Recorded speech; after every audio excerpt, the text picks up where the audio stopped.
তুই এতিমখানায় কি খাস না খাস, নে ভাই তুই বড় রুই মাছের মাথাটা আজকে তুই খা। এই মাছের মাথা ও খাবে মানে? আমার বোন কি ভাইসা আছে? এই মাছের মাথা আমি আমার বোনের জন্য রান্না করছি। এই মাছের মাথা আমার বোন খাবে। আমার বোন কি সবসময় এসে এখানে পড়ে থাকে? আমি ফ্রিজ থেকে মাছটা নামাইছি আমার ছোট বোনের জন্য, ও খাবে বলে, আর তুমি তোমার ভাইকে দিচ্ছ? থাক না আপু, মাথাটা ওই খাক না। এই একদম চুপ, তুই কোনো কথা বলবি না। তোর জন্য রান্না করছি, তুই খাবি। ভাই থাক, এখন আমি খাবো না ভাই। আমি এতিমখানায় যা খামুনি ভাই, সমস্যা নেই ভাই, আমি এখন খামো না। আপু তুমি মাথা খাওয়া লাও। আপু ও তো এতিমখানা থেকে আসছে, ও তো আজকেই চলে যাবে, ওকে মাছের মাথাটা খেতে দাও। আর আমরা তো সবসময় মাছের মাথা খাই, তাছাড়া আরো তো আমি সপ্তাহখানেক এখানে আছি। ওর প্লেট থেকে মাছের মাথাটা এভাবে এনে আমার প্লেটে দেওয়াটা ঠিক হয়নি আপু, ও কষ্ট পায় নাই? এই একদম চুপ থাক, বেশি কথা বলবি না। অল্প বয়সে বেশি পেকে গেছিস তাই না? আমাদের বাবা মা কি ছোটবেলায় আমাদের কম মাছের মাথা খাওয়াইছে? আর ও তো ছোটবেলায় ওর বাবা মাকে খাইছে। এখন আবার দেখোস না ভাইয়ের কাঁধে বসে বসে খাচ্ছে, প্রতি মাসে মাসে টাকা পাঠাতে হয়।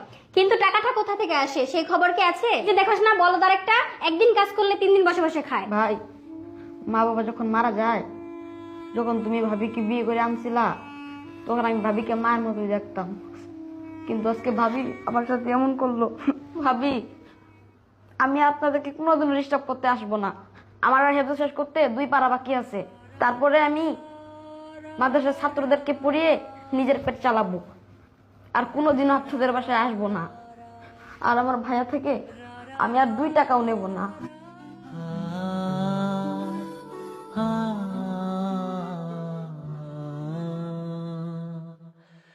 আর ভাই আমি তোমার ঋণ কোনোদিনও শোধ করতে পারবো না। বাবা মা মারা যাওয়ার পরে তুমি আমার অনেক কষ্ট করে মানুষ করছো ভাই। আমি তোমার ঋণ কোনোদিনও শোধ করতে পারবো না। আমি শুধু তোমার জন্য দোয়া করব, আর আমার মা বাবার জন্য দোয়া করব। এছাড়া আমার দেওয়ার মতো ভাই কিছুই নাই ভাই। ভাই ভাই আর কাঁদিস না ভাই, অনেক কেঁদেছিস তুই, অনেকক্ষণ থেকে কাঁদছিস। আমার কথাটা শোন, আমার দিকে তাকা ভাই। সে ছোটবেলা থেকে আমরা কত কষ্ট করেছি, আমি তোকে কত কষ্ট করে মানুষ করেছি। আমার দিকে তাকা তুই, কত কষ্ট করে তোকে বড় করেছি। আমি তোকে ভালো কিছু খেতে দিতে পারিনি, তোকে ভালো ভালো কিছু পড়তে দিতে পারিনি রে ভাই। তুই তুই আমার দিকে তাকা ভাই, আমার কথাটা শোন ভাই। তুই দুঃখ করিস না ভাই, আমি তো আছি তোর ভাই। আমি তোকে দেখবো, আমি যতদিন বেঁচে আছি আমি দেখবো ভাই তোকে। আমি তোকে কোনোদিন ফেলবো না রে ভাই। ভাইয়া তুমি কাঁদো না।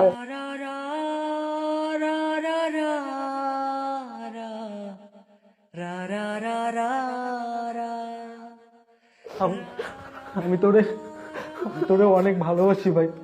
তুই কত কষ্ট করিস, আমি দেখতেও যেতে পারি না তোকে।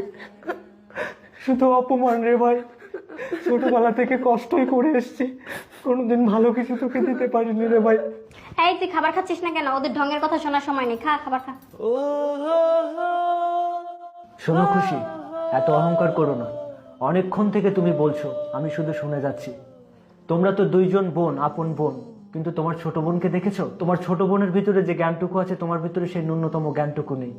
আমার ছোট ভাইটা আজ এতদিন পরে আমার বাড়িতে আসছে। খুশি, তোমাকে একটা কথা বলি শোনো। ছোটবেলায় আমার মায়ের ক্যান্সারে আমি আমার মাকে হারিয়ে ফেলি। সেখান থেকে কিছুদিন পরে আমি আমার বাবাকেও হারিয়ে ফেলি। মা বাবা চলে যাওয়ার পরে আমরা 2 ভাই একদম এতিম হয়ে গেছিলাম। আমি ওই কোনো মতে একটা মোটর সাইকেলের গ্যারেজে কাজ করি। তুমি তো ভালো করেই জানো আমার পায়ের ব্যথাতে আমি উঠে যেতে পারি না, একদিন কাজ করলে 2 দিন যেতে পারি না। তার জন্য তুমি প্রতিনিয়ত আমাকে খোঁটা দাও, আমি সবই শুনছি। আমার এই ভাইটার কি অপরাধ ছিল?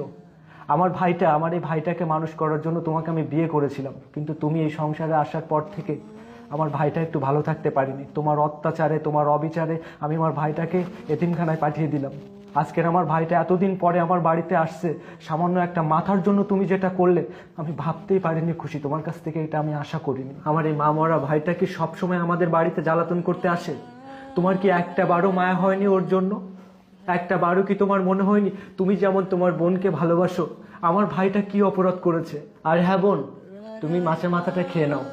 আসলে আমার ভাইকে মাছের মাথা খাওয়াতে হবে না। আমি যদি পারি আমি আমার ভাইকে বাইরে কোনো হোটেল থেকে মাছের মাথা খাইয়ে নেব।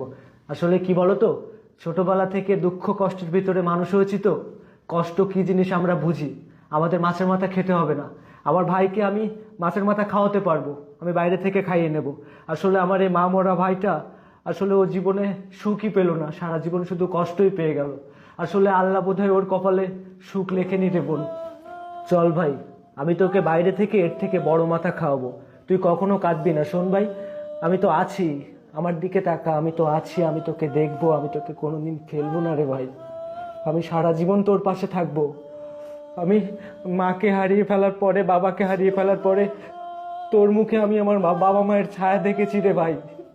আমার দিকে তাকা না ভাই, আমি তোকে কোনোদিন ফেলবো না, আমি তোকে সারা জীবন দেখবো। চল আমার সাথে, আমার সাথে আয় তুই, আমি তোকে এর থেকে বড় মাথা খাওয়াবো।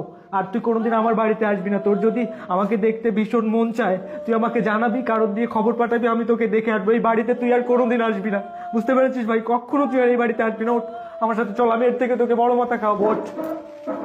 এই সূর্য, শুনো আমার কথাটা শোনো। কি বলতে চাও তুমি? আরো কি কিছু বলার আছে? আরো কি অপমান করতে বাকি আছে তাই ডাকছো? দেখো সূর্য, তোমার মনের ভিতরে যে এত কষ্ট চাপা রেখেছো সেটা আমি কখনো বুঝতে পারিনি। দেখো, না বুঝে আমি অনেক ভুল করেছি, আমাকে ক্ষমা করে দাও। আসো, বললাম তো আমার ভুল হয়ে গেছে, আমাকে মাফ করে দাও। আসো আসো, তুমিও আসো। নাও ভাই, তুমি বিসমিল্লাহ বলে এই মাছের মাথাটা ভেঙে সবাইকে দাও, আমরা সবাই মিলেমিশে খাবো আজকে। ভাবি, আজকে একটা আবদার করি, আমার আম্মু আমাকে খাওয়াই দিত, আপনি আমাকে প্লিজ মায়ের মতো একটু খাওয়াই দেন। আমি অনুভব করতে পারবো যে আপনি আমার মা, আমার মায়ের হাতে আমি খাচ্ছি, প্লিজ। আচ্ছা ঠিক আছে ভাই, আমি তোমাকে আজকে খাইয়ে দেবো।